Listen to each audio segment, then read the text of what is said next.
গ্রীষ্মের দাবদাহে বাড়ছে তাপমাত্রার পারদ। সূর্যের কড়া চাহনিতে শরীরে পানি শূন্যতা দেখা দিচ্ছে। এতে হতে পারে হিটস্ট্রোকের মতো মারাত্মক সমস্যা। এই অবস্থায় শরীর সুস্থ রাখাটাই প্রধান চ্যালেঞ্জ হয়ে দাঁড়িয়েছে। তবে কয়েকটি উপায় মেনে চললে এড়ানো যেতে পারে এই ধরনের সমস্যাগুলো। পানি শূন্যতা থেকে বাঁচতে তেষ্টা না পেলেও দিনে কমপক্ষে 3 লিটার পানি পান করুন। সম্ভব হলে ডাবের পানি, স্যালাইন, লেবুর শরবত, অল্প লবণ ও চিনি দিয়ে শরবত খেতে পারেন। দুপুর 11টা থেকে 3টা পর্যন্ত রোদ এড়িয়ে ছায়ায় থাকুন। তবে জরুরি প্রয়োজনে বাইরে যেতে হলে ছাতা, টুপি ও সানগ্লাস ব্যবহার করুন।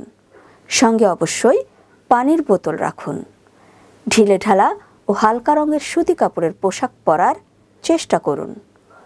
বাইরে থেকে এসে ক্লান্ত শরীর নিয়ে ফ্রিজের ঠান্ডা পানি নয়, সাধারণ তাপমাত্রার ঠান্ডা পানি পান করুন।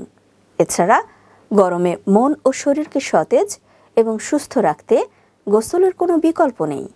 সারাদিনের কাজ শেষে বা রাতে ঘুমের আগে গোসল করুন।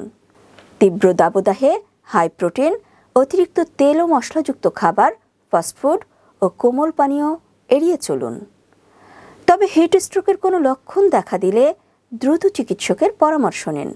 গ্রীষ্মের দাবদাহে শরীরকে প্রশান্ত রাখতে সচেতনতার কোনো বিকল্প নেই।